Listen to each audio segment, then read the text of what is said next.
Hello everyone, welcome to law master classes. आज जो है हम डिस्कस करेंगे इंडियन कॉन्ट्रैक्ट एक्ट, भारतीय संविदा अधिनियम 1872 के इम्पोर्टेंट टॉपिक है, बहुत ही ज़्यादा इम्पोर्टेंट है। चाहे आप अपने प्री के पर्पज से मानिए, चाहे मेंस के पर्पज से मानिए, ये टॉपिक जो है काफ़ी आपका इम्पोर्टेंट टॉपिक है।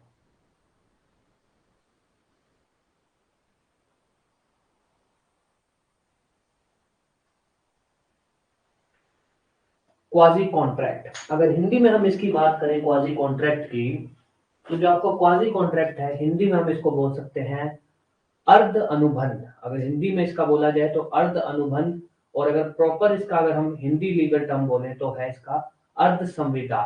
क्योंकि कॉन्ट्रैक्ट को आपकी लीगल हिंदी में बोला जाता है संविदा। ठीक है। अब हम आते हैं सबसे पहले कि हम इसको कितने पॉइंट्स में पढ़ेंगे। क्वाजी कॉन्ट्रैक्ट को हम अच्छे से समझने के लिए जो हम पढ़ेंगे, सबसे पहले हम देखेंगे कि इसका मीनिंग क्या है, कि क्वाजी कॉन्ट्रैक्ट जो ये टर्म है, इसका असली में जो इसका जो है वो मतलब क्या है। अगर इसको हम हिंदी में लिखें तो हम लिख सकते हैं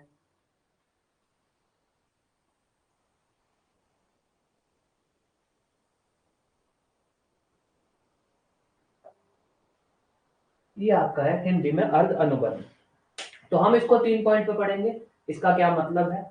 उसके अलावा इंडियन कॉन्ट्रैक्ट एक्ट जो है आपके क्वाजी कॉन्ट्रैक्ट को मीनिंग नहीं बताता है इसका, पर वो 5 तरह के कॉन्ट्रैक्ट बताता है कि क्वाजी कॉन्ट्रैक्ट कौन सी 5 ऐसी सिचुएशन है जो जिसके अंदर क्वाजी कॉन्ट्रैक्ट माना जाएगा।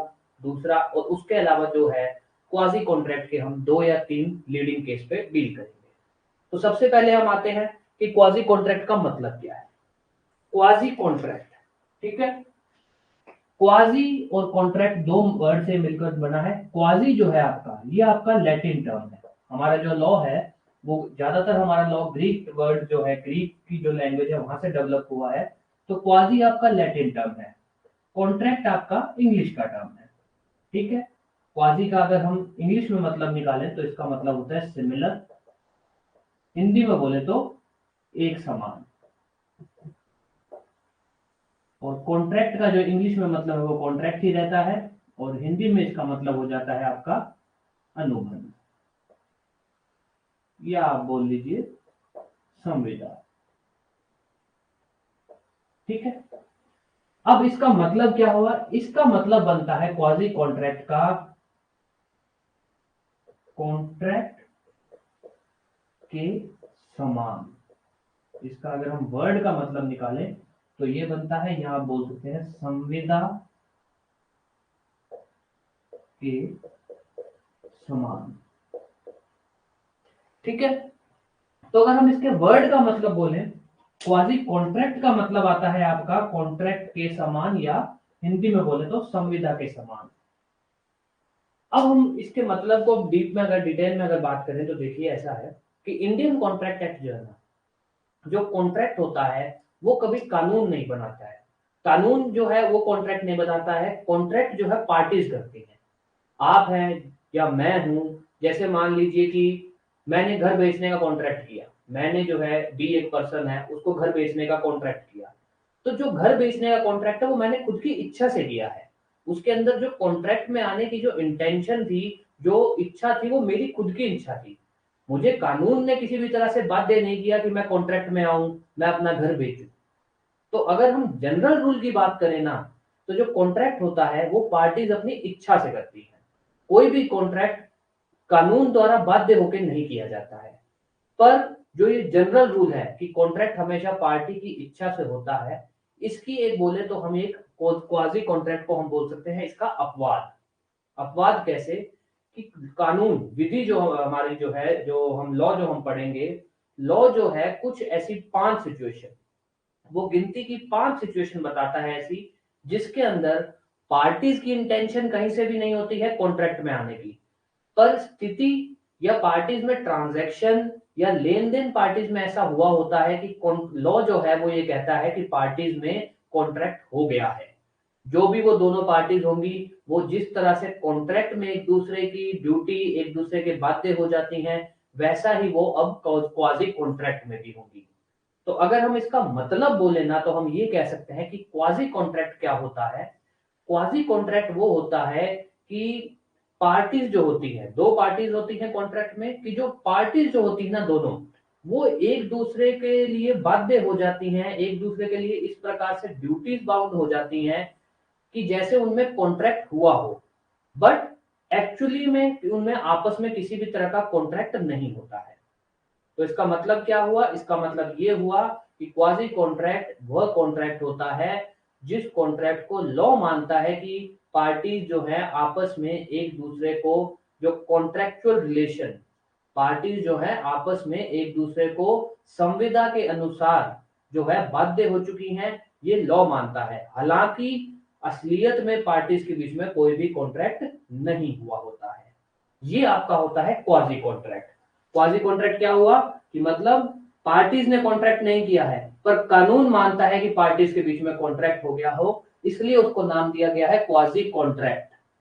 मतलब कि कॉन्ट्रैक्ट हुआ नहीं है, पर कानून कहता है कि जो स्थिति बन चुकी है ना आप दो लोगों के बीच में, वो कॉन्ट्रैक्ट के जैसी स्थिति बन चुकी है, कॉन्ट्रैक्ट के समान स्थिति बन चुकी है।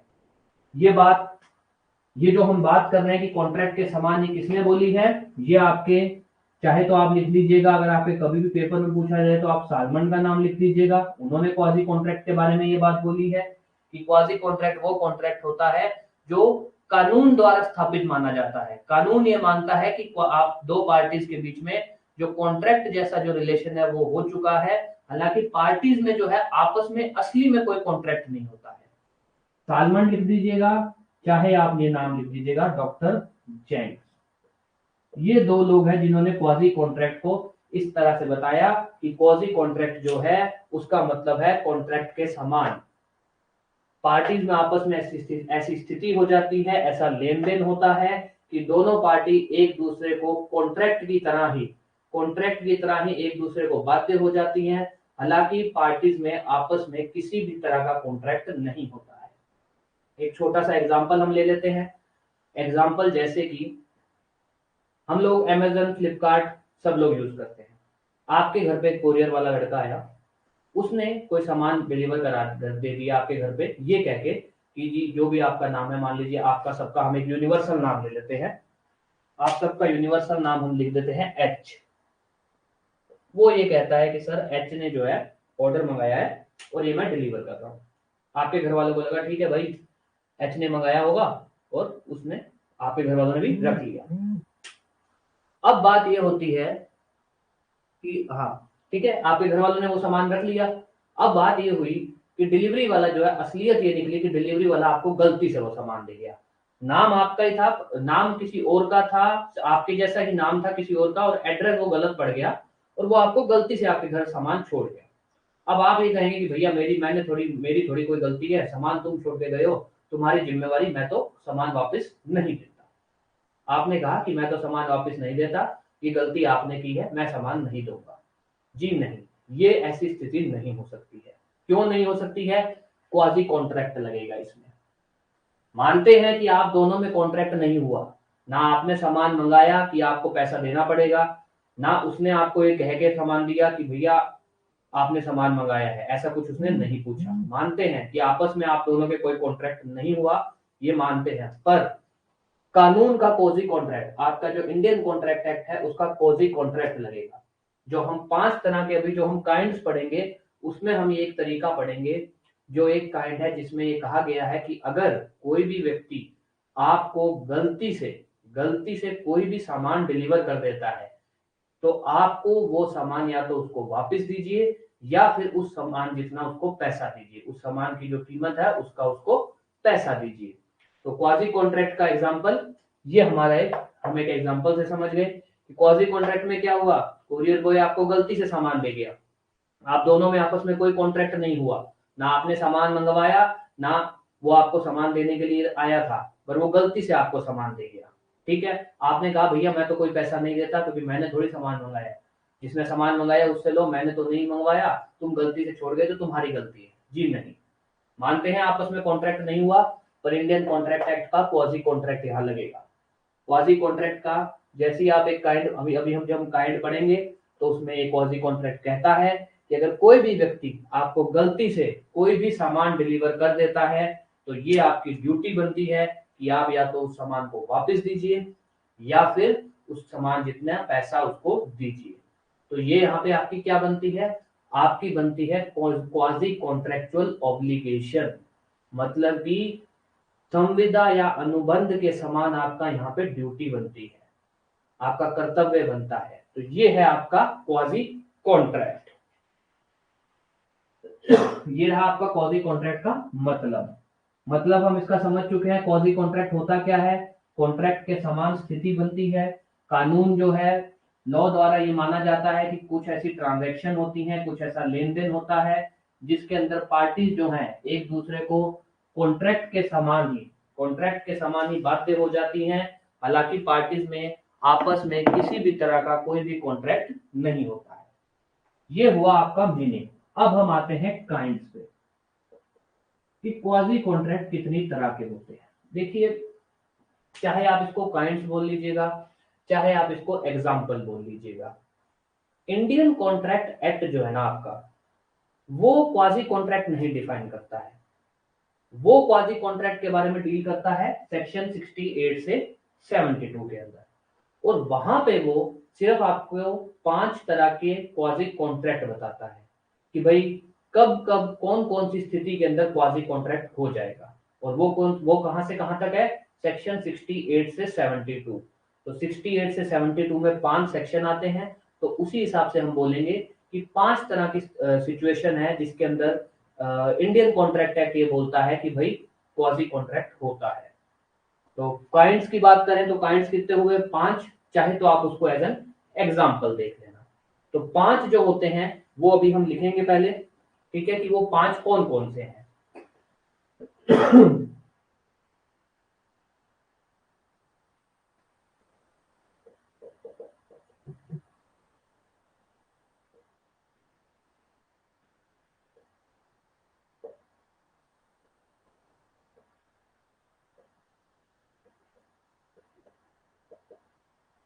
पहला है आपका नेसेसिटी, दूसरा किसी और के बिहाफ पे किसी और की लेनदारी बनती थी, आपने पैसा दिया, ठीक है।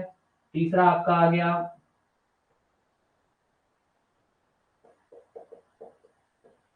बेनिफिट ऑफ नॉन ग्रेचुइटस एक्ट, मतलब कि वो कार्य जो मुफ्त में सामने वाला नहीं कर रहा है, अगर आप उस कार्य का फायदा उठाते हैं, मतलब आप उसका जो बेनिफिट है या उसका जो फायदा है वो आप यूज करते हैं, ठीक है।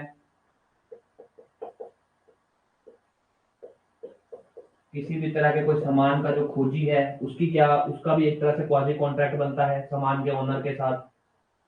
और फिर आपका आता है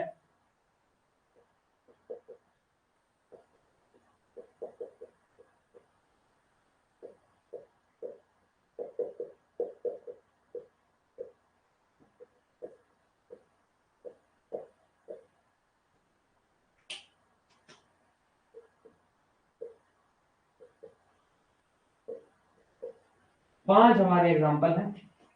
ट्रिक आपको बता देता हूं। NMB-FD क्या है आपके, NMB-FD। NMB-FD क्या है, उसका सीन ये बनता है कि N से हमारा बनेगा नेसेसिटी, M से बनेगा मनी, M से क्या बनेगा, मनी, ठीक है। B से हमारा बनेगा बेनिफिट, F से बनेगा फाइंडर ऑफ गुड्स, D से बनेगा डिलीवरी, किसी भी चीज की डिलीवरी, मिस्टेक या कोऑर्जन। अब ये 5 है क्या, पहले हम ये देखते हैं, फिर उसके बाद हम इसको पूरा डीपली जो है इसका अच्छे से पोस्टमार्टम करेंगे। पहले हम इसके बारे में एक इसका ओवरव्यू ले लेते हैं कि क्या कहलाता है। देखिए, पहला जो है ना आपका नेसेसिटी, वो ये कहता है कि अगर एक व्यक्ति, कोई भी ऐसा व्यक्ति जो है, एक व्यक्ति अगर दूसरे किसी व्यक्ति को, वो व्यक्ति जो माइनर है, वो व्यक्ति जो थोड़ा मेंटल है या दिमाग से कहीं तरह से ग्रसित है या माइनर है, अगर आप किसी भी ऐसे व्यक्ति को नेसेसिटी मतलब जरूरत की चीजें अगर आप उसको सप्लाई कर देते हैं, आप उसको कोई जरूरत की चीजें हैं उसकी अगर आप उसको देते हैं, तो उस सिचुएशन में आपका जो खर्चा हुआ था उन जरूरत की चीजों को देने का, आप वो पैसा उसकी प्रॉपर्टी से रिकवर कर सकते हैं। तो पहला क्या बोलता है कि अगर आप किसी बच्चे को, माइनर को, आप किसी माइनर को या आप किसी मेंटल पर्सन है, कोई दिमाग से ग्रसित पर्सन है, अगर उसको आप कोई जरूरत की चीजें आप कुछ उसको अगर सप्लाई करते हैं, तो उस सिचुएशन के अंदर जो आपका खर्चा हुआ है वो आप उसकी संपत्ति से जो है ले सकते हैं। तो यहाँ पे अब क्वाजी कॉन्ट्रैक्ट कैसे होता है, ये देखिए ऐसे है कि आपने किसी को नेसेसिटी सप्लाई की, आपने किसी को उसकी जरूरत की चीजें सप्लाई की, पर आपने ना तो उसके कहने पे आपने उसको दी, ना आपने उसको ये कह के दी कि भैया मैं आपसे पैसे लूंगा। यहाँ पे ऐसा कुछ स्थिति नहीं होती है, ना उसने आपसे चीजें मांगी, ना आपने उसको ये कह के दी कि भैया मैं आपसे पैसे दूंगा। बट चाहे आपने ऐसा नहीं किया है, जो हम जब इसको हम अच्छे से डील करेंगे, जो हम 2 या 3 इसेंशियल इसकी लिखेंगे, अगर वो सिचुएशन जो है फुलफिल हो रही है, तो आप पैसा आपका जो है एक तरह से वहां पे आप दो लोगों के बीच में आपस में कॉन्ट्रैक्ट माना जाएगा कानून द्वारा। ये हुआ पहला। दूसरा आता है money paid on behalf of other, मतलब कि किसी और के तरफ से अगर आप पैसा देते हैं। ये कैसी स्थिति होती है, ये स्थिति ऐसे होती है कि मान लीजिए कोई एक आदमी है, उसको कानूनी तौर पर वो उसने किसी को पैसा देना है। एक आदमी है जिसने कानूनी तौर पर किसी को पैसा देना है। अब क्या होता है कि उसके अलावा कोई दूसरा आदमी है, अगर जिसने पैसा देना है वो पैसा नहीं देता है, तो जो दूसरा आदमी है उसका भी कहीं ना कहीं नुकसान होता है। तो उस बिहाफ में क्या हुआ, जो दूसरा आदमी था उसने ये पैसा उसके बिहाफ पे दे दिया, तो यहाँ पे जो है जो उसने पैसा दिया है वो पैसा रिकवर कर सकता है। तो ये दूसरा क्या कहना चाहता है, ये कहता है कि अगर कोई आदमी जो है किसी को कानून द्वारा जो है वो बाध्य है किसी को पैसा देने के लिए, कोई आदमी जो है कानून द्वारा बाध्य है किसी को पैसा देने के लिए, और वो पैसा उस आदमी की जगह कोई और तीसरा पर्सन दे देता है, तो इस सिचुएशन में जिस आदमी ने पैसा दिया है वो पैसा जिस उस आदमी से जिस आदमी का बाय कानून से जो बाध्य था, बाय लॉ जो बाउंड था, वो आदमी से वो पैसा रिकवर कर सकता है। तीसरा, बेनिफिट ऑफ नॉन ग्रेट्यूटस एक्ट, मतलब कि हम जो कार्य करते हैं वो दो तरीके से करते हैं, एक तो होता है ग्रेट्यूटस, एक होता है नॉन ग्रेट्यूटस। ग्रेट्यूटस का मतलब होता है फ्री में करना, नॉन ग्रेटिट्यूड का मतलब होता है आप जो कार्य करते हैं उस कार्य को आप ये समझ के ही करते हैं कि भैया मुझे कुछ ना कुछ रिटर्न में मिलेगा।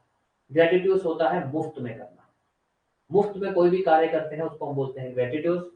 नॉन ग्रेटिट्यूड का मतलब होता है कि जब हम मुफ्त में ना करके हम ये सोच के करते हैं कि भैया मुझे कुछ ना कुछ रिटर्न में मिलेगा, पैसा या कोई और भी कोई चीज एज ए कैश या काइंड में हमें कुछ मिलेगी, तब हम बोलते हैं नॉन ग्रेटिट्यूड एक्ट।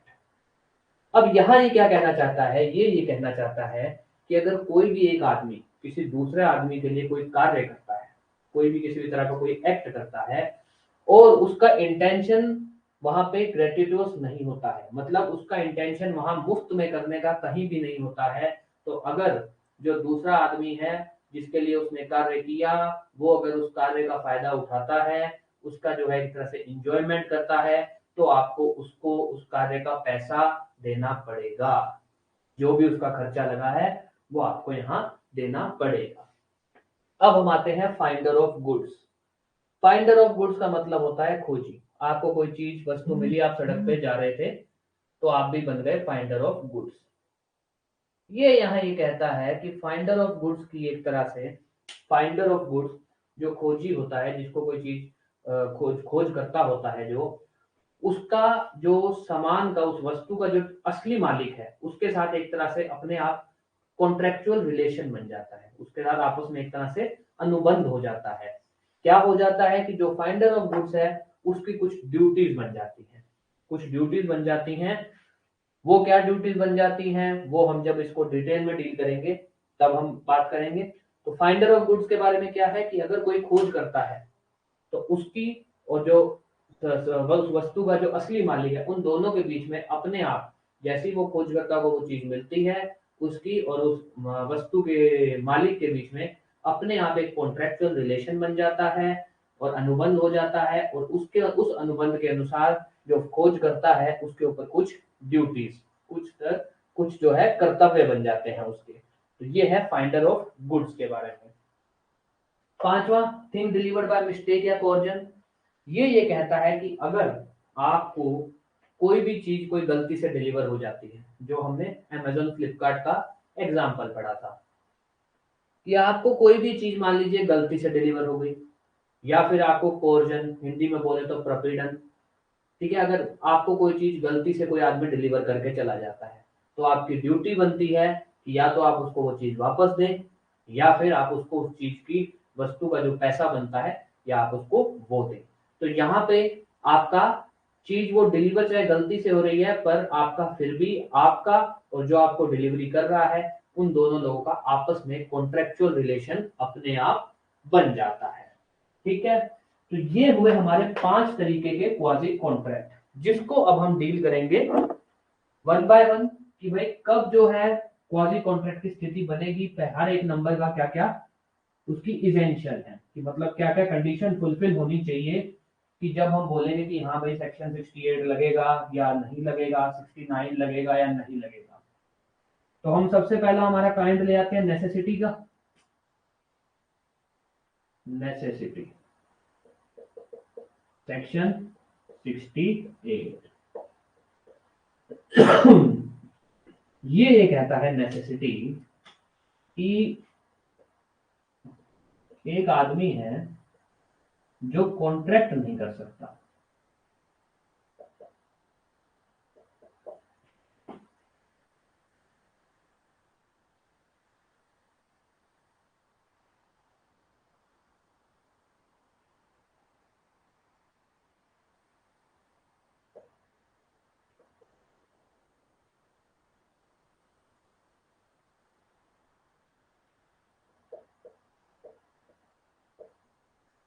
ये कहता है कि भैया एक आदमी है जो कॉन्ट्रैक्ट नहीं कर सकता या फिर अनुबंध नहीं कर सकता, ठीक है, इस आदमी को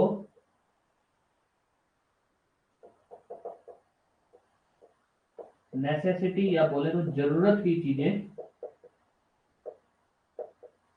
प्रदान की जाती हैं, सप्लाई की जाती है, प्रदान की जाती है। ठीक है, तो उस स्थिति में जिसने भी सप्लाई की है, उस स्थिति में जिसने सप्लाई की है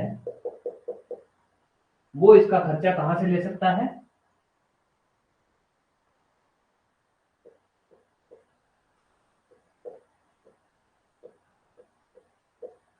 उसकी प्रॉपर्टी से रिकवर कर सकता है। ये क्या कहता है? ये कहता है कि इसके लिए क्या क्या इसेंशियल होनी चाहिए। इसेंशियल ये होनी चाहिए, पहला, कोई ऐसा व्यक्ति है जो कॉन्ट्रैक्ट नहीं कर सकता है। अब अगर जब आप इंडियन कॉन्ट्रैक्ट एक्ट पढ़ेंगे उसमें आप ये चीज गौर करेंगे कि कौन कौन एक कॉन्ट्रैक्ट नहीं कर सकता। माइनर, नाबालिग, ल्यूनेटिक, मेंटली ग्रसित पर्सन है, दिमाग से किसी तरह की कोई बीमारी है, तो ये लोग जो है कॉन्ट्रैक्ट नहीं कर सकते हैं। तो अगर हम इसमें एग्जांपल लिखें तो हम लिख सकते हैं कि भाई मान लो कोई माइनर है, नाबालिग है, ल्यूनेटिक है, कोई इडियट है, ठीक है। तो ये कहता है कि मान लीजिए, ठीक है, तो पहली स्थिति क्या हुई कि भैया कोई आदमी है जो कॉन्ट्रैक्ट नहीं कर सकता, उस आदमी को जरूरत की चीजें प्रदान की जाती हैं। इंग्लिश में बोले तो नेसेसिटी, वैसे बोले तो जरूरत की चीजें। जरूरत की चीजें प्रदान की जाती हैं, चाहे उसने मांगी है चाहे उसने नहीं मांगी, ये यहाँ मैटर नहीं करता है, उसको जरूरत की चीजें प्रदान की जाती हैं। अब यहाँ क्या हुआ, जरूरत की चीजें प्रदान की जाती हैं, तो जिसने जो चीजें सप्लाई की हैं, जिसने वो चीजें सप्लाई की हैं, वो पैसा वो रिकवर कर सकता है। जिसने सप्लाई की है और जिसको सप्लाई की जा रही है, उनका आपस में कॉन्ट्रेक्चुअल रिलेशन या बोले तो संविदा का व्यवहार, उनका आपस में संविदा का संबंध बन जाता है। ये दो स्थिति होते ही संविदा का संबंध बन गया, और जिसने जो चीजें सप्लाई की हैं वो पैसा, सप्लाई में उसका जितना भी खर्चा लगा है, वो पैसा उस आदमी की प्रॉपर्टी से रिकवर कर सकता है, उससे नहीं रिकवर कर सकता। पर अगर उसके पास कोई प्रॉपर्टी है ना, तो आप उससे रिकवर कर सकते हैं, आप उसकी प्रॉपर्टी में से रिकवर कर सकते हैं। उसकी प्रॉपर्टी बेच लीजिए, जो आपका खर्चा हुआ वो खर्चा रख लीजिए, बाकी आप उसको वापस दे दीजिए। पर अगर उसके पास कोई प्रॉपर्टी नहीं है, तब आप उससे पर्सनली, आप उसकी जेब से वो पैसा नहीं ले सकते हैं, उसकी प्रॉपर्टी में से आप पैसा रिकवर कर सकते हैं। तो ये हुआ हमारा पहला काइंड, क्या कि अगर कोई आदमी कॉन्ट्रैक्ट नहीं कर सकता, उसको जरूरत की चीजें प्रदान की जाती हैं। कोई भी जरूरत की चीजें हमारी क्या हुई, रोटी, कपड़ा, दवाई, मान लीजिए रहने को घर नहीं है तो कोई घर दे दिया, तो ये हमारी जरूरत की चीजें हैं। उसको कोई जरूरत की चीजें प्रदान की जाती हैं, तो उस केस के अंदर जिसने जो चीजें प्रदान की हैं वो पैसा जो खर्चा जो उसका होता है वो उसकी प्रॉपर्टी से रिकवर कर सकता है। ये तो हुआ एक। इसके अंदर अब आपको एक और चीज बता देता हूं। ये हमने जो लिखा ना कि नेसेसिटी सप्लाई करता है, जो जरूरत की चीजें प्रदान करता है किसको, वो आदमी जो कॉन्ट्रैक्ट नहीं कर सकता। इसके साथ एक और चीज याद रखिएगा, एडिशन लिख देता हूं कि अगर वो जरूरत की चीजें प्रदान करता है किसी ऐसे व्यक्ति को जिसको, ये जो व्यक्ति है जो कॉन्ट्रैक्ट नहीं कर सकता, उसकी ड्यूटी बनती है कि उसको जो है उसका ध्यान रखना है। जैसे कि अगर एक तो हो गया वो व्यक्ति जिसको वो जो कॉन्ट्रैक्ट नहीं कर सकता उसको सप्लाई करता है, एक करता है उसकी वाइफ को, उसके बच्चों को, उसके माता पिता को। किसके माता पिता को, जो कॉन्ट्रैक्ट नहीं कर सकता है, तो उसमें भी सेक्शन 68 लगेगा। क्यों लगेगा, क्योंकि मानना कि ये आदमी कॉन्ट्रैक्ट नहीं कर सकता, पर इस आदमी की ड्यूटी तो बनती है ना अपने परिवार के प्रति। तो चाहे तो आप जरूरत की चीजें प्रदान कर रहे हैं इस व्यक्ति को जो कॉन्ट्रैक्ट नहीं कर रहा है, चाहे आप जरूरत की चीजें प्रदान करते हैं उसके परिवार को। परिवार को मतलब वो व्यक्ति जिनको, जिनका ध्यान रखने की आपकी ड्यूटी बनती है, ड्यूटी टू प्रोटेक्ट। ठीक है, तो उस केस में भी जो है सेक्शन 68 आपका लगेगा। एग्जाम्पल की बात करें, ए जो है एक विडो है, ठीक है, माइनर है, 18 साल से कम है, विडो है। विडो मतलब, ठीक है, 18 साल से कम की एक लड़की है, वो विडो हो चुकी है, उसके पति की मृत्यु हो गई है। ठीक है, विडो हो गई, उसके पति की मृत्यु हो गई, ठीक है, उसके पास बिल्कुल पैसा नहीं था। तो क्या हुआ, उसका कोई रिश्तेदार था, जो रिश्तेदार था उसने जो है पति के क्रियाक्रम का सारा खर्चा उठाया, पति के क्रियाक्रम का सारा खर्चा उठाया। अब क्या हुआ, जो रिश्तेदार था वो कहता भैया मेरे को मेरा पैसा दो जो मैंने खर्चा उठाया। विडो कहती है कि भाई मैं क्यों खर्चा दूं, मेरी कोई नेसेसिटी थोड़ी है, ये कोई मेरा थोड़ी है, वो तो मेरे पति का आपने जो है क्रियाक्रम किया है, मेरा कोई क्रियाक्रम थोड़ी हुआ है, या फिर मेरे से कोई रिलेटेड थोड़ी है। तो यहाँ पे आपके सेक्शन 68 लगेगा या नहीं लगेगा। दोबारा बताता हूँ, स्थिति क्या होती है, एक विडो औरत है जिसके पति की मृत्यु हो गई है, क्या है वो, माइनर है, नाबालिग है, पहली स्थिति। नाबालिग और लड़की है जिसके पति की मृत्यु हो गई है, उसके पास पैसा नहीं है अपने पति के क्रियाक्रम करने का। उसका जो रिश्तेदार आता है औरत का, वो पति के क्रियाक्रम का खर्चा उठाता है, उसने पति के क्रियाक्रम का खर्चा उठाया। अब वो कहता है कि भैया मेरा जो खर्चा हुआ है ना वो मुझे दिया जाए। औरत या लड़की ये कहती है कि भाई मैंने मेरे ये जो खर्चा हुआ है ये मेरे किसी क्रियाक्रम पर नहीं हुआ, मेरे पति के क्रियाक्रम पर हुआ है, तो इसमें मेरी कोई ड्यूटी नहीं बनती है। ठीक है, अब यहाँ पे आपके सेक्शन 68 लगेगा या नहीं लगेगा, यहाँ पे आपके सेक्शन 68 लगेगा। क्यों लगेगा, सेक्शन 68 दो लोगों को लगता है, उस आदमी को लगेगा, वो व्यक्ति जो कॉन्ट्रैक्ट नहीं कर सकता, उसको आपने जरूरत की चीजें सप्लाई की। औरत जो थी वो कॉन्ट्रैक्ट नहीं कर सकती, उसको आपने जरूरत की चीजें सप्लाई की, या आपने जरूरत की चीजें सप्लाई की उस व्यक्ति को जिसको, जो मेन पर्सन है जो कॉन्ट्रैक्ट नहीं कर सकता है, जिसकी ड्यूटी बनती है उसको प्रोटेक्ट करने की, उसको जो है जरूरत की चीजें सप्लाई करने की। तो या तो उसने चीजें सप्लाई की हो एक इसको जो कॉन्ट्रैक्ट नहीं करता, या उसने चीजें सप्लाई की हो कोई ऐसे व्यक्ति को जिसको सप्लाई करने की ड्यूटी ये भाई साहब की बनती है। जैसे कि बोले तो वो उसके परिवार को अगर आपने चीजें सप्लाई की हो, तो सिंपल सी भाषा में अगर बोले तो चाहे तो आपने जरूरत की चीजें सप्लाई की हैं इनको कि जो कॉन्ट्रैक्ट नहीं कर सकता, या फिर आपने जरूरत की चीजें सप्लाई की है किनको, उसके परिवार को जिसकी ड्यूटी बनती है इनकी ध्यान रखने की, तो उस कंडीशन में भी सेक्शन 68 लगेगा। ठीक है, ये है हमारा सेक्शन 68। अब हम आते हैं सेक्शन 69 पे। हमारा पहला कंडीशन हो गया कि दो स्थिति होनी चाहिए, इनकेपेबल ऑफ कॉन्ट्रैक्ट और जरूरत की चीजें प्रदान की हो। अगर ऐसा होता है तो आप जो आपका खर्चा है वो आप उसकी प्रॉपर्टी से रिकवर कर सकते हैं, उसकी जेब से नहीं ले सकते हैं, पर हाँ अगर उसके पास कोई प्रॉपर्टी है तो वो जरूर बेच के आप जो है सारा जो भी आपका खर्चा जो लगता है, जो पैसा लगता है वो आप रिकवर कर सकते हैं। दूसरा आता है हमारा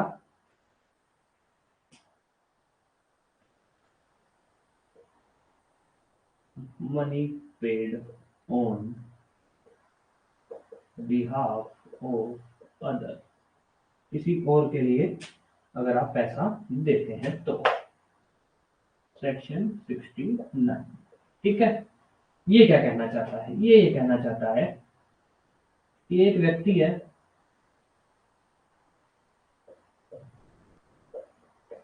एक व्यक्ति है, कानून द्वारा बाध्य है वो,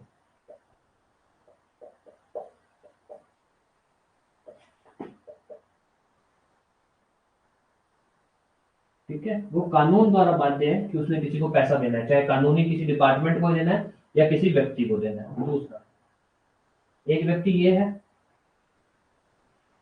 दूसरा व्यक्ति कौन है, दूसरा व्यक्ति वो है जो पैसा देता है, इसकी जगह पे ये भाई साहब जो है पैसा देते हैं। ठीक है, क्यों देते हैं, क्योंकि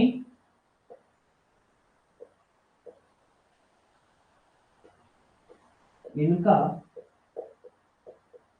फायदा या नुकसान है, अगर पेमेंट होती है या नहीं होती है, अगर नहीं होती है तो नुकसान है, हो जाती है तो फायदा है, क्योंकि इनका फायदा या नुकसान है।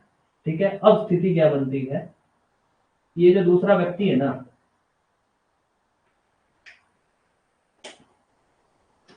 ये पैसा लेने का अधिकार रखेगा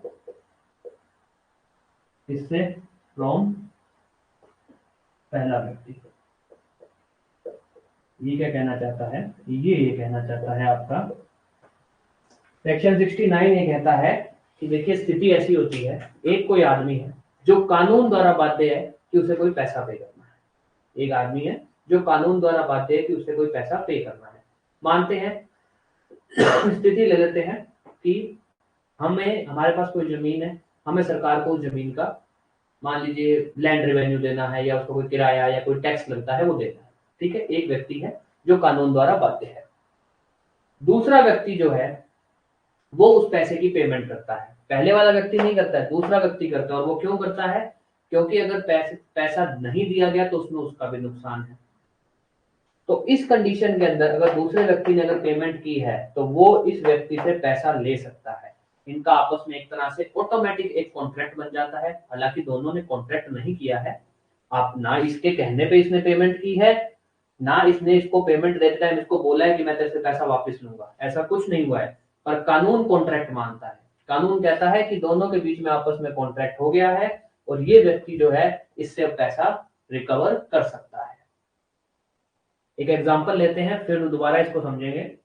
एक व्यक्ति है जिसको अपनी जगह का लैंड है, उसके पास जमीन है, 10 बीघा जमीन है, उसका उसे टैक्स देना सरकार को। अगर वो टैक्स नहीं देता है तो उस स्थिति में सीन ये होगा कि टैक्स ना देने की जगह पे उसका जो है जमीन सरकार ले जाएगी। ठीक है, उसने वो जमीन जो है किसको दे रखी है, किसी आदमी को आगे लीज पे दे रखी है। अब जिस आदमी को लीज पे दे रखी है उसको ये बात पता लगती है कि अगर इसने टैक्स ना भरा तो ये जमीन चली जाएगी और मेरा भी नुकसान होगा, क्योंकि मैंने इस पर भी खेती कर रखी है, जमीन सरकार ले जाएगी, मेरी भी फसल का नुकसान होगा। वो जो दूसरा व्यक्ति है वो सरकारी डिपार्टमेंट में जाता है और इसके बिहाफ पे जो भी इसका टैक्स बनता है वो भर देता है। क्यों भरता है, क्योंकि नुकसान उसका भी होता अगर जो है टैक्स ना भरा जाता। तो इस स्थिति में जिसने जो लेसी है, जिसको हम बोलेंगे कि जो जिसने लीज पे जगह ले रखी थी, वो व्यक्ति जो है इस स्थिति के अंदर जब वो पैसा दे देगा तो वो जमीन के मालिक से जिसने टैक्स भरना था असली में, वो उससे पैसा ले सकता है। दोनों के बीच में ऑटोमेटिक आपस में एक कॉन्ट्रैक्ट हो जाता है। चाहे जो जिसने पैसा देना था असली में उसने चाहे उसको कहा हो या ना कहा हो, या पैसा देने वाले ने मालिक को बोला हो कि भैया मैं आपसे पैसे लूंगा या ना बोला हो, दोनों के बीच में आपस में अपने आप कॉन्ट्रैक्ट हो जाता है और जो जिसने पैसा दिया है वो जमीन के मालिक से पैसा ले सकता है। तो ये क्या कहना चाहता है ये सेक्शन, ये कहना चाहता है कि एक व्यक्ति अगर कानून द्वारा मतलब एज पर लॉ जो है उसे कुछ पैसा पे करना है, दूसरा व्यक्ति जो है वो उसके बिहाफ पे पैसा पे करता है। क्यों पे करता है? क्योंकि उसका इंटरेस्ट है। अगर वो पैसा नहीं पे, अगर ये आदमी पैसा नहीं पे करता तो इसका नुकसान हो जाएगा, तो इसलिए ये आदमी जो है पैसा पे कर देता है। अब जो कि ये आदमी पैसा पे करता है, तो सेक्शन 69 जो है, ये दोनों इसेंशियल फुलफिल होते ही सेक्शन 69 अपने आप लगेगा। और सेक्शन 69 क्या कहता है कि अगर आपने किसी के बिहाफ पे, किसी की तरफ से अगर आपने पैसा पे किया है, तो आप उस आदमी से पैसा ले सकते हैं। तो यहाँ यही स्थिति होगी, अगर इस आदमी ने इसके बिहाफ पे पैसा पे किया है तो ये यहाँ पे पैसा लेने का अधिकार रखता है, आपस में दोनों के बीच में कॉन्ट्रैक्ट हो जाएगा। ये हुआ आपका सेक्शन 69। सेक्शन 69 पूरे क्वाजी कॉन्ट्रैक्ट में आप ये चीज याद रखना, एक आप इसके एग्जांपल्स को बहुत अच्छे से याद रखना, ध्यान रखना, एक एक काइंड्स वाला जो पोर्शन है इसका ये ध्यान रखना, और केस लो तो अभी हम कर ही लेंगे, 2-3 इजी से केस लो है। अब हम आते हैं तीसरे काइंड पे, सेक्शन 70। 70 आपका बोलता है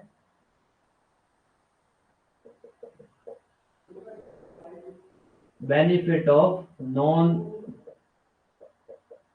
ग्रेच्युटोस एक्ट। सेक्शन 70 ये कहता है आपका benefit of non gratuitous act. देखिए पहले इसका मतलब समझ लेते हैं फिर लिखेंगे।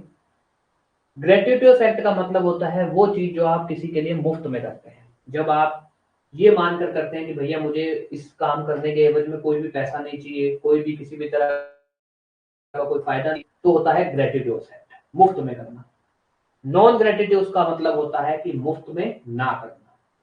कोई भी कार्य अगर आप करते हैं, अगर उस कार्य के पीछे आपकी ये इच्छा है कि आप उस व्यक्ति से कोई पैसा लेंगे या आप उस व्यक्ति से किसी भी तरह का कोई फायदा लेंगे, तो वो एक्ट जो है आपका ग्रेच्युटोस नहीं कहलाता है। ठीक है, तो ग्रेच्युटोस अगर बोले तो निशुल्क, नॉन ग्रेच्युटोस बोले तो शुल्क। ठीक है, अब आते हैं कि ये सेक्शन क्या कहना चाहता है। ये सेक्शन ये कहना चाहता है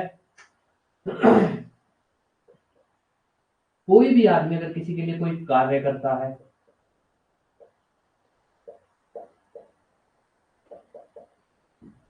या कोई वस्तु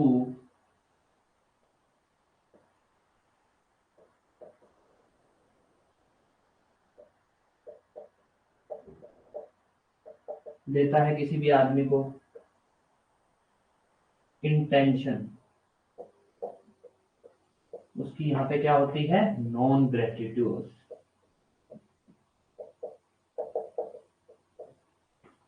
तो उस स्थिति में जो है ये जो आदमी जिसने कार्य किया है, जिसने वस्तु दी है इसको, वो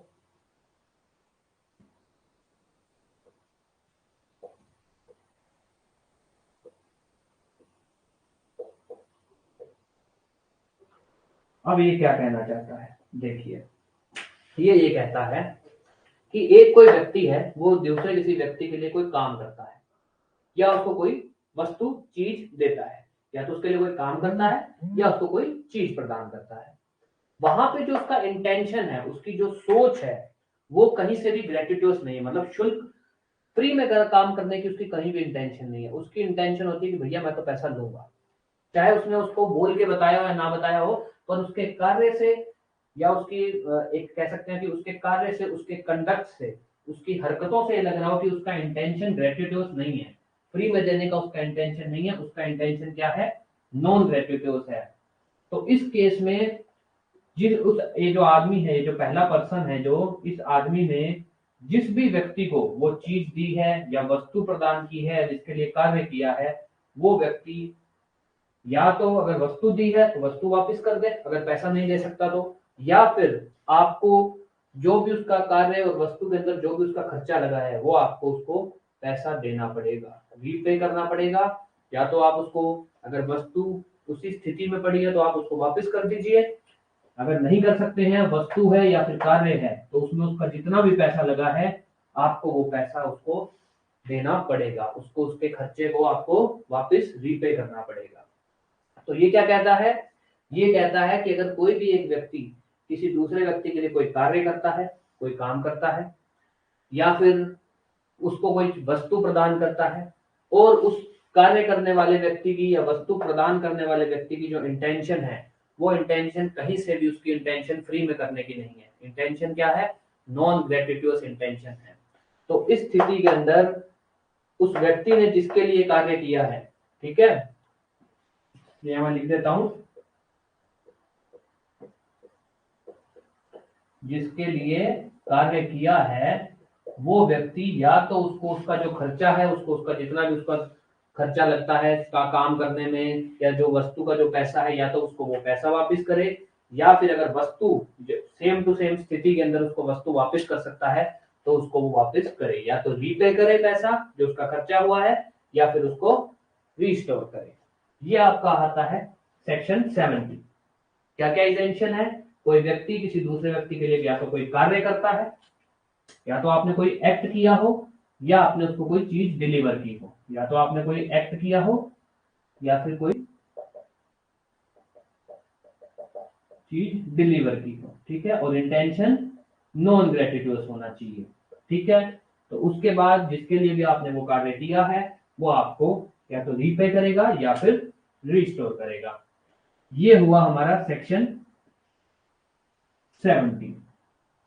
3 हमारे काइंड हो चुके हैं और हमारे 2 काइंड रह गए हैं, छोटे छोटे से हैं। चौथा हमारा आता है फाइंडर ऑफ गुड्स। ये फाइंडर ऑफ गुड्स के बारे में ये सेक्शन क्या कहता है? Finder of goods, finder of goods जो है सेक्शन कौन सा है? सेक्शन है आपका 71। फाइंडर ऑफ गुड्स अगर हिंदी में बोले तो खोज करता। देखिए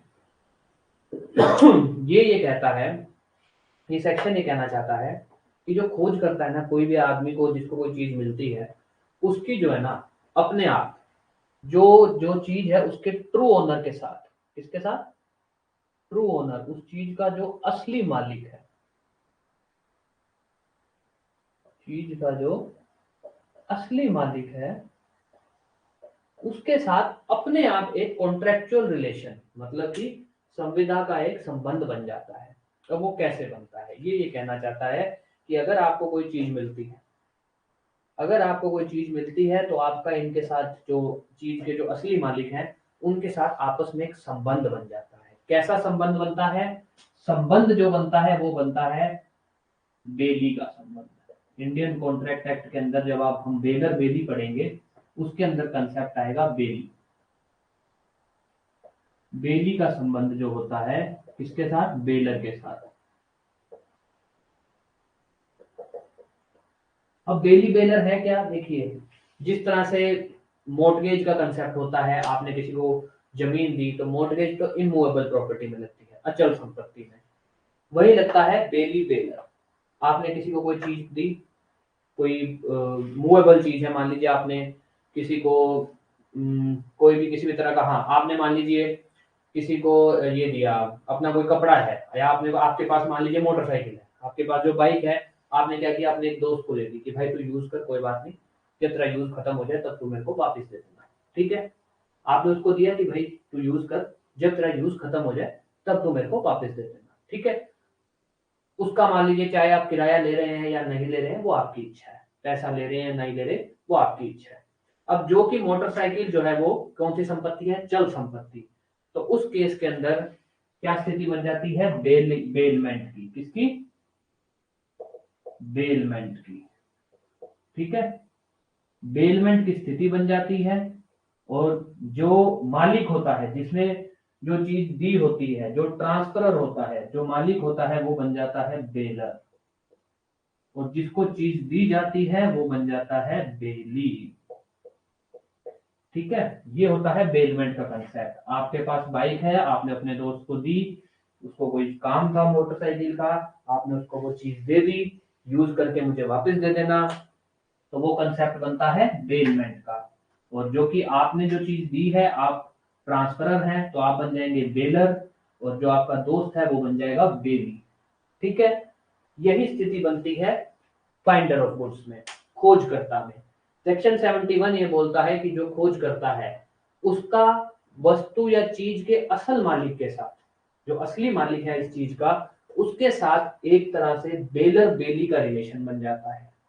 जो खोज करता होता है वो बन जाता है बेली, और जो मालिक होता है वो बन जाता है बेलर। तो खोजकर्ता क्या बन जाता है? बेली।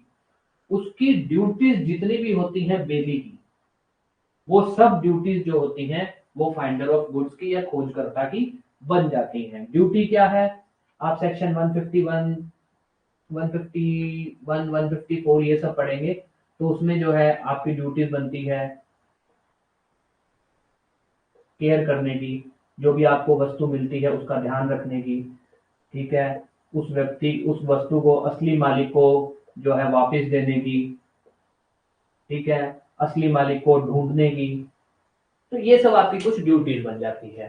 तो ये सेक्शन क्या कहना चाहता है? ये सेक्शन ये कहना चाहता है कि किसी भी व्यक्ति को, अगर कोई व्यक्ति जो है खोज करता है किसी चीज का, उसको कोई चीज मिलती है, सड़क पे जा रहे हैं, आपको कोई चीज मिल गई, आपको मान लीजिए आप सड़क पे जा रहे हैं, आपको कोई पेन मिल गया, पेन मिला, तो अब जो पेन जो है ना, उस पेन आपको मिला है, आप बन गए फाइंडर, हिंदी में बोले तो खोज करता। आपको जो है आपको ये सामान मिला है, जो इस पेन का असल मालिक है उसके साथ आपका क्वाजी कॉन्ट्रैक्ट अपने आप हो गया। क्या क्वाजी कॉन्ट्रैक्ट हो गया? कि आप जो है एक तरह से उसको, उसके प्रति आपका कर्तव्य बनता है। किस चीज का कर्तव्य बनता है? कर्तव्य बनता है बेली का कर्तव्य। जो बेली का कर्तव्य होता है इंडियन कॉन्ट्रैक्ट एक्ट के अंदर, सेम टू सेम वही ड्यूटीज आपकी बन जाती है। आपकी ड्यूटी क्या है? कि जो असली मालिक है, जब तक वो चीज आप उसको नहीं दे देते हैं, आपकी ड्यूटी बनती है कि आप उस वस्तु का ध्यान रखें। जैसे ही असली मालिक मिलता है उसे जो है आप वो चीज रिटर्न कर दें, वापस दे दें, ठीक है, असली मालिक को खोजने की कोशिश करें।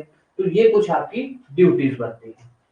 तो सेक्शन 71 क्या कहता है? सेक्शन 71 ये कहता है कि जो फाइंडर ऑफ गुड्स है, जो खोज करता है, उसका जो असल मालिक है चीज का, उसके साथ अपने आप एक कॉन्ट्रेक्चुअल रिलेशन बन जाता है जैसी उसे कोई चीज मिलती है। कॉन्ट्रेक्चुअल रिलेशन किस लेवल का बनता है? कॉन्ट्रेक्चुअल रिलेशन बनता है बेली के लेवल का। बेली का क्या क्या लेवल है? मतलब बेली की क्या क्या ड्यूटी बनती है? बेली की ड्यूटी है जो चीज उसे मिली है उसको ध्यान रखे, उसका केयर करे, जो असली मालिक है उसको वो चीज वापस कर दे जब जब भी असली मालिक मिलता है। तो ये हुआ आपका finder of goods. Finder of goods में क्या कहा गया है इंडियन कॉन्ट्रैक्ट एक्ट में? कि फाइंडर ऑफ गुड्स का और ट्रू ओनर का आपस में एक ऑटोमेटिक एक क्वाजी कॉन्ट्रेक्चुअल रिलेशन बनता है। और वो रिलेशन किस लेवल का है? बेली के लेवल का जो है वो रिलेशन है। अब हम आते हैं हमारा आखिरी सेक्शन 72।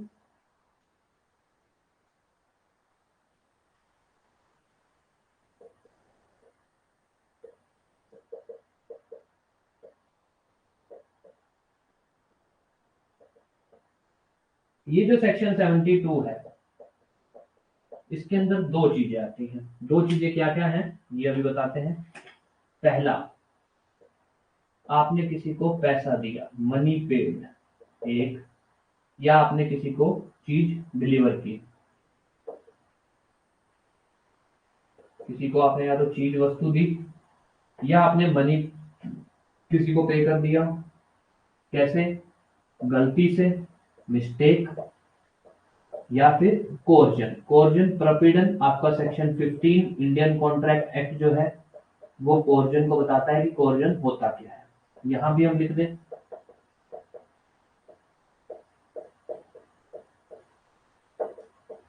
तो इस स्थिति में आपकी ड्यूटी क्या बनती है?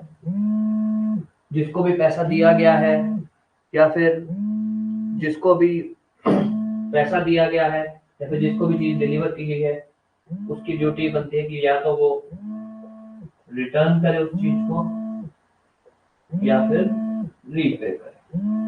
अब हम दोबारा बात करते हैं कि ये कहना क्या चाहता है। ये कहना चाहता है, हाँ जी, ये कहना चाहता है सेक्शन 72 कि अगर कोई भी एक व्यक्ति किसी दूसरे व्यक्ति को पैसा दे देता है गलती से, या फिर कोर्जन में, कोर्जन का हिंदी में बोला जाता है प्रपीड़न, ठीक है, वो क्या होता है वो सेक्शन 15 में बताया गया है। कोर्जन आपको बता देता हूं पहले ही, फिर हम इस सेक्शन को डील करते हैं। कोर्जन का मतलब ये होता है कि मान लीजिए आपको किसी ने डराया, किसी ने डराया, किसी ने धमकाया कि कॉन्ट्रैक्ट साइन कर, नहीं तो मैं जो है तेरे को मारूंगा, पीटूंगा, या फिर मैं तेरी प्रॉपर्टी को, संपत्ति को किस तरह का नुकसान पहुंचाऊंगा, और उसने आपसे कॉन्ट्रैक्ट साइन करवा लिया आपको डरा धमका के। तो अगर कोई ऐसा करता है कि आपको डरा धमका के कॉन्ट्रैक्ट साइन कराता है तो वो केस बनता है कोर्जन का, या फिर केस बनता है हिंदी में बोले तो प्रपीड़न का। ठीक है, तो ये अब क्या कहता है सेक्शन 72? सेक्शन 72 ये कहता है कि अगर एक व्यक्ति किसी दूसरे व्यक्ति को पैसा दे देता है गलती से, या फिर वो उसको कोई चीज या वस्तु पर दे देता है गलती से या कोर्जन से, प्रपीड़न में, तो जिस भी व्यक्ति को उसने पैसा दिया है या फिर कोई चीज दी है, वो दोनों आपस में क्वाजी कॉन्ट्रैक्ट में बन जाते हैं, क्वाजी कॉन्ट्रैक्ट रिलेशन में आ जाते हैं। और उस स्थिति के अंदर उसने जिस भी व्यक्ति को पैसा दिया है या चीज डिलीवर की है, वो व्यक्ति या तो उसको वो चीज रिटर्न कर दे, या फिर पैसा रिटर्न कर दे, चीज रिटर्न कर दे, या फिर उसके वैल्यू भी जितना जो भी सामान है उस वैल्यू का उसको रीपे कर दे। अब ये रिटर्न या रीपे कौन करेगा? जिसको पैसा दिया है, जिसको पैसा दिया है या वस्तु दी है। ठीक है, तो सेक्शन 72 क्या कहता है? सेक्शन 72 ये कहता है कि अगर एक व्यक्ति किसी दूसरे व्यक्ति को गलती से कोई पैसा दे देता है या कोर्जन में दे देता है, या गलती से या कोर्जन में कोई चीज दे देता है, कोई वस्तु दे देता है, तो जिस भी व्यक्ति को उसने पैसा दिया है या वस्तु दी है, तो वो व्यक्ति की ड्यूटी बन जाती है यहाँ पे कि उसको या तो वापस करे वो सामान, या फिर उस सामान की कीमत का पैसा जो है उसको दे दूसरे व्यक्ति को। ये आपका होता है सेक्शन 72। जैसे कि आपको बताता हूं एग्जांपल, दो लोग हैं, आप हैं एक आपका कोई दोस्त है, आप दो लोग हैं, आप लोगों ने क्या किया, किसी तीसरा पर्सन था, मनी लेंडर नाम रख देते हैं हम उसका नाम रख देते हैं एबीसी फर्म। क्या है? एबीसी फर्म, मनी लेंडर की फर्म है ये। आप हैं और आपका एक दोस्त है, आपका नाम हो गया आर, आपके दोस्त का नाम हो गया एस। ठीक है, आर और एस ने, दो लोगों ने मिलके जॉइंटली एक मनी लेंडर फर्म है उससे पैसा लिया। कितने रुपए? 100 रुपए। ठीक है, हुआ कब पैसे कब वापस देते? 1 महीने बाद। आर और एस दो दोस्त थे। अब हुआ क्या, आर और एस दो दोस्त, दोनों दोस्त अच्छे दोस्त थे। आर ने क्या किया, जाके 100 रुपए फर्म को दे दिए जैसे ही 1 महीना होने वाला था उससे पहले। उसने 1 महीना होने से पहले ही 100 रुपए दे दिए और एस को ये बात नहीं बताई। उसने कहा यार 100 रुपए की तो बात है, क्या इसको बताना। उसने कहा कि गया फर्म में और 100 रुपए अपनी जेब से दे आया कि सर हमने आपसे 100 रुपए पकड़ा था 1 महीने पहले, आज आपको पैसा वापस करना था, ये लीजिए आपका पैसा, हम जो है आपका पैसा आपको वापस कर रहे हैं। ठीक है, एस को ये बात नहीं पता थी। एस ने क्या किया, एस को बात पता नहीं थी, एस फर्म में गया, उसने कहा सर ये 100 रुपए बनता था, ये तो आपका 100 रुपए। अब हुआ क्या, लिए 100 रुपए थे, दे इसको 200 रुपए दिए। एक बार तो आर दे आया 100 रुपए, एक बार गलती से एस भी दे आया। गलती से कौन दे आया? एस भी दे आया, और एबीसी वाले ने बताया नहीं उसको कि तेरे पैसे आ गए, गलती से एस फिर दे आया। अब हुआ सीन ये कि जो कि गलती से एस दे आया है, तो एस यहाँ पे जो है एबीसी फर्म से पैसा वापस ले सकता है। दोनों में आपस में कॉन्ट्रैक्ट की क्वाजी कॉन्ट्रैक्ट हो चुका है, दोनों में आपस में, चाहे रिटर्न में कॉन्ट्रैक्ट नहीं है पर दोनों में आपस में क्वाजी कॉन्ट्रैक्ट की स्थिति बन गई है। और सेक्शन 72 के अनुसार एस ने जो एबीसी फर्म को जो गलती से पैसा ज्यादा दे दिया, जो गलती से पैसा दिया है, वो पैसा एबीसी फर्म से वापस ले सकता है। ये हुआ आपका सेक्शन 72, जो क्या कहता है कि अगर कोई एक व्यक्ति दूसरे व्यक्ति को या तो पैसा दे देता है या फिर कोई चीज डिलीवर कर देता है गलती से, तो उस स्थिति के अंदर जो दूसरा व्यक्ति है जिसको वो चीज दी गई है या जिसको पैसा दिया गया है, वो उसको या तो वापस दे, रिटर्न करे वो चीज, या फिर उस चीज की या पैसे की कीमत जो है वो वापस दे।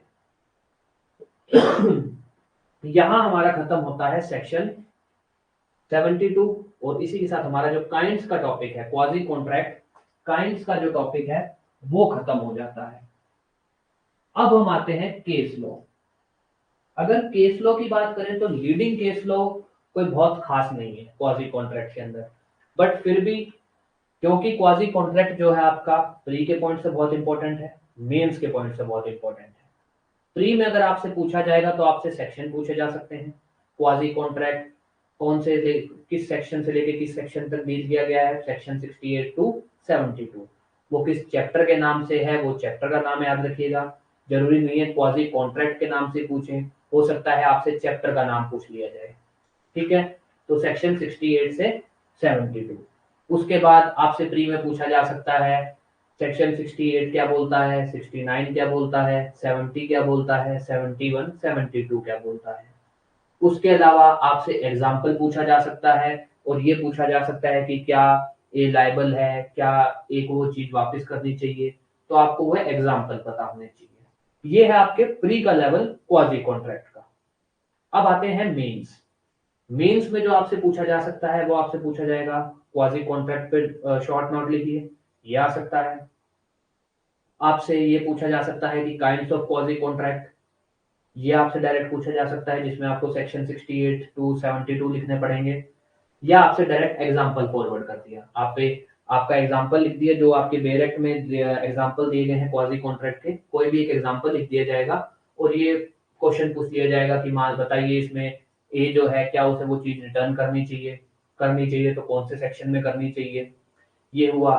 माइनर को नेसेसिटी सप्लाई की, उसका कोई एग्जांपल आ गया, तो उस स्थिति में एग्जांपल में आया कि माइनर नहीं उसके माँ बाप को सप्लाई की गई है नेसेसिटी, तो उस केस में क्वेश्चन आपसे पूछ लिया जाएगा कि क्या माइनर की जो ड्यूटी बनती है उसको पैसा देने की, क्या ए जो है माइनर की प्रॉपर्टी से पैसा रिकवर कर सकता है। तो प्रैक्टिकल क्वेश्चन जो है वो भी आपके मेंस में आ सकते हैं। तो मेंस में आपके या तो शॉर्ट नोट आएगा या फिर आएगा आपका प्रैक्टिकल क्वेश्चन। अब आते हैं केस लो आपके कहाँ इंपॉर्टेंट है। केस लो आपके इंपॉर्टेंट है मेंस के अंदर जब आप शॉर्ट नोट लिखेंगे। आप जब भी क्वाजी कॉन्ट्रैक्ट के ऊपर आपका क्वेश्चन आता है तो आपको 2 या 3 केस लो आपको पता होने चाहिए, जिसमें से आप 1 या 2 केस लो लिख सकें, आपका आंसर अच्छा बनेगा और आपको काफी अच्छे मार्क्स मिलेंगे। तो 3 अपने केस लो जो है इसके अंदर डील कर लेंगे। केस लो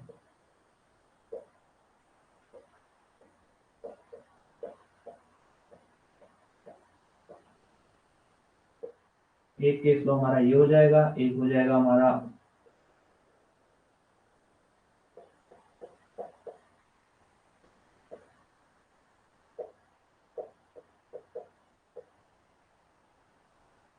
एक हमारा हो जाएगा Indian bank versus macro electronics. देखिए 3 हम केस लो हैं। आप ये 3 केस लो का नाम भी याद रखिएगा, थोड़ा ध्यान इनके इसके जो फैक्ट हैं थोड़े वो भी देख लेंगे अभी हम, ताकि हमें जो है हमारे पास केस लो हो, जब भी हम शॉर्ट नोट में लिखें हमारा आंसर बाकी लोगों से जो है हमारा आंसर अच्छा बने।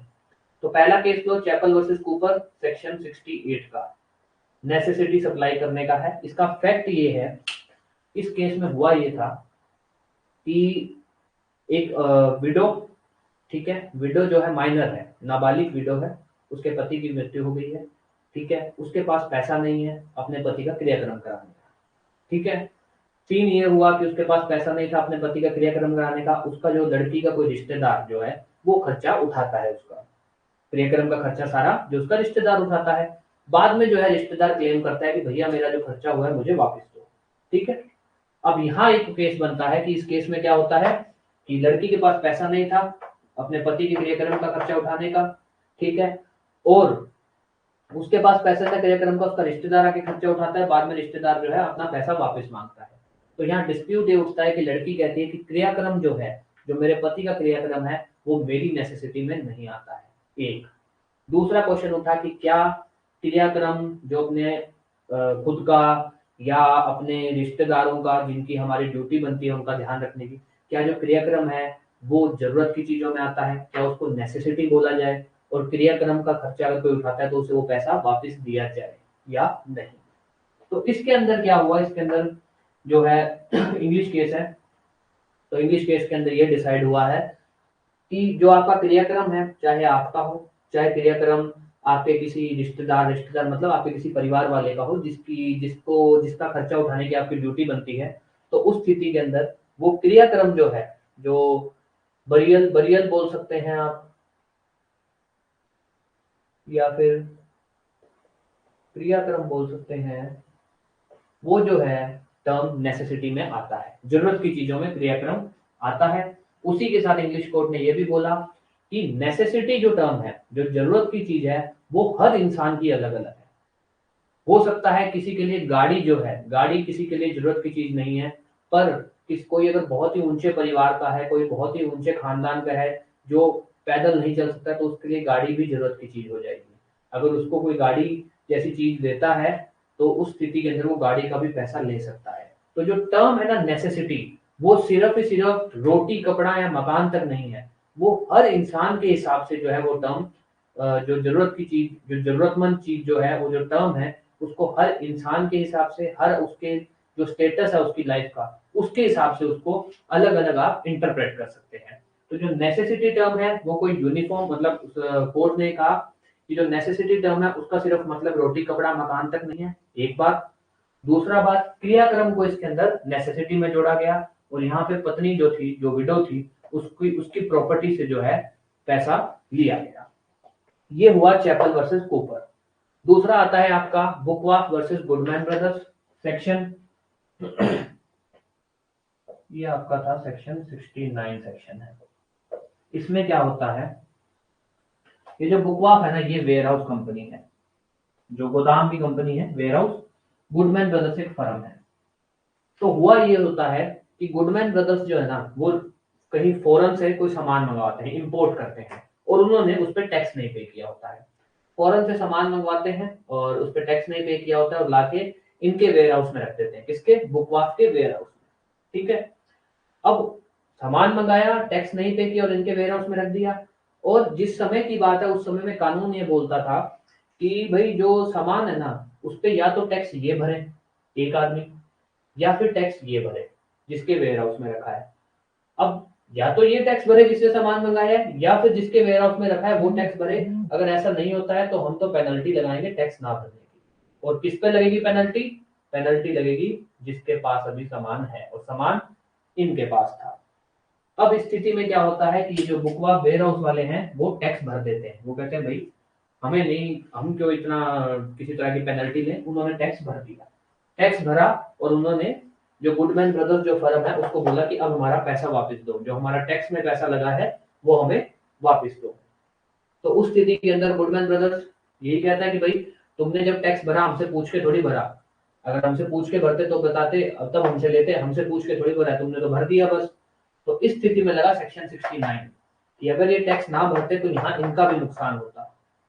तो इसलिए इन्होंने टैक्स भरा, और सेक्शन 69 के हिसाब से जो कि इन्होंने जो टैक्स भरा है, अगर वो ना भरते तो इनका भी नुकसान होता, और ये भाई साहब जो है कानूनी तौर पर टैक्स भरने के लिए देनदार थे। तो इसलिए जो इन्होंने टैक्स भरा है वो इससे रिकवर कर सकते हैं। ये हुआ बुकवाफ वर्सेस गुडमैन ब्रदर्स। अब आता है तीसरा case, Indian bank versus macro electronics. ये जो हम इसका जो फैक्ट पढ़ेंगे, ये आप देखेंगे कि आजकल रोज मतलब हर किसी के साथ ऐसी स्थिति हुई होगी। सेक्शन 72 होता क्या है, बैंक है इंडियन बैंक, उसने क्या किया, उससे क्या हुआ, गलती से ये भाई साहब की कोई फर्म है मैक्रो इलेक्ट्रॉनिक, इसमें जो है पैसा डाल खाते में क्रेडिट हो गया, मतलब पैसा इनके खाते में नहीं भेजना था, पैसा किसी दूसरे आदमी के खाते में भेजना था, गलती से बैंक से इनके खाते में पैसा डाला गया।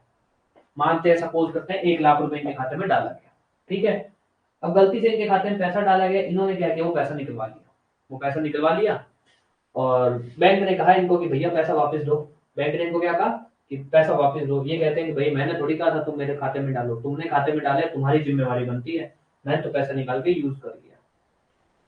इन्होंने कोर्ट में केस फाइल कर दिया कि साहब हमसे वो गलती हो गई थी, इनके पैसे, इनके खाते में पैसा डाला गया, और इनको भी ये बात पता थी कि इनका पैसा नहीं है, और इन्होंने पैसा निकलवा लिया और यूज कर लिया और हमें वापस नहीं दे रहे। तो यहाँ पे कोर्ट ने कहा कि भाई जो कि आपको जो पैसा पे किया गया, इनको कहा मैक्रो इलेक्ट्रॉनिक्स को कि जो आपको जो पैसा दिया गया है वो आपको भी पता है कि आपका नहीं है और गलती से आ गया, बाय मिस्टेक जो है बैंक द्वारा आपको दे दिया गया है। तो सेक्शन 72 लगता है, आप दोनों का आपस में कॉन्ट्रेक्चुअल रिलेशन बनता है, इन्होंने आपको गलती से दिया है तो आपकी ड्यूटी बनती है कि या तो इनको पैसा वापस दे दो, या फिर पैसे की कीमत की क्या चीज होगी, पैसा ही होगा, तो फिर पैसा जो है इनको वापस दे दो। 1 लाख रुपए जो है इनको वापस दो, तो कोर्ट ने कहा कि पैसा आपको जो है वापस दो। सेक्शन 72 लगा कि कोई भी चीज अगर गलती से आपको डिलीवर कर दी जाती है तो आपकी ड्यूटी बनती है कि आप उसको वापस करेंगे, चाहे कॉन्ट्रैक्ट हुआ हो चाहे ना हुआ हो। ये हुए हमारे तीनों केस लॉ, किसके? क्वाजी कॉन्ट्रैक्ट के। क्वाजी कॉन्ट्रैक्ट के केस लॉ ध्यान रखिएगा, ये तीनों केस लॉ। फैक्ट को थोड़ा बहुत आप दिमाग में रखिएगा, फैक्ट की कोई बात नहीं है, पर केस लॉ आपको किस सेक्शन का कौन सा केस लॉ है ये थोड़ा ध्यान रखना। और सबसे इंपॉर्टेंट जो केस लॉ है वो इसके अंदर ये है, बुकवार। ये हो सकता है आपके प्री में भी कभी पूछ लिया जाए। गुडमैन ब्रदर्स का केस लॉ है, हो सकता है आपके प्री में भी पूछ लिया जाए कि क्वाजी कॉन्ट्रैक्ट का लीडिंग केस लॉ कौन सा है, और आपको 4 ऑप्शन में से एक ऑप्शन में ये केस लॉ लिखा हुआ मिलेगा। तो इसी के साथ हमारा जो है क्वाजी कॉन्ट्रैक्ट का टॉपिक खत्म होता है। हमने क्वाजी कॉन्ट्रैक्ट में क्या पढ़ा? क्वाजी कॉन्ट्रैक्ट का मतलब, क्वाजी कॉन्ट्रैक्ट जो है इंडियन कॉन्ट्रैक्ट एक्ट के अंदर कौन कौन से कायदे हैं, ये कितने बताए गए हैं? 5। और जो है इनका लीडिंग केस लॉ। उसके अलावा जो एक टॉपिक रहता है वो है क्वाजी कॉन्ट्रैक्ट का एक डॉक्ट्रिन निकल के आता है, जो है डॉक्ट्रिन ऑफ अनजस्ट एनरिचमेंट। ये जो टॉपिक है ये हम इसको अलग से पढ़ेंगे। अलग से पढ़ने की वजह ये है कि है तो ये इसी का पार्ट, पर इस टॉपिक को आपके मेंस में अलग से पूछा जाएगा, कभी ये क्वाजी कॉन्ट्रैक्ट के साथ नहीं आएगा। तो हम भी जो है इसका अलग से ही लेक्चर करेंगे। तो सिर्फ एक ये टॉपिक रह गया है, बाकी आपका क्वाजी कॉन्ट्रैक्ट सारा कंप्लीट है। क्वाजी कॉन्ट्रैक्ट को आप जो है इसी तरीके से समझिएगा, इसके मीनिंग के बाद इसका काइंड्स, काइंड्स इसका काफी इंपॉर्टेंट है, उस पर थोड़ा ध्यान दीजिएगा, और केस लॉ पे ध्यान दीजिएगा। इसी के साथ आपका क्वाजी कॉन्ट्रैक्ट खत्म होता है। और इसी तरह हमसे जुड़े रहिए, लॉ मास्टर क्लासेस। हम आपको हर लॉ के हर सब्जेक्ट, हर टॉपिक के बारे में इजी टू इजी तरीके में ऐसे ही पढ़ाते रहेंगे। Thank you.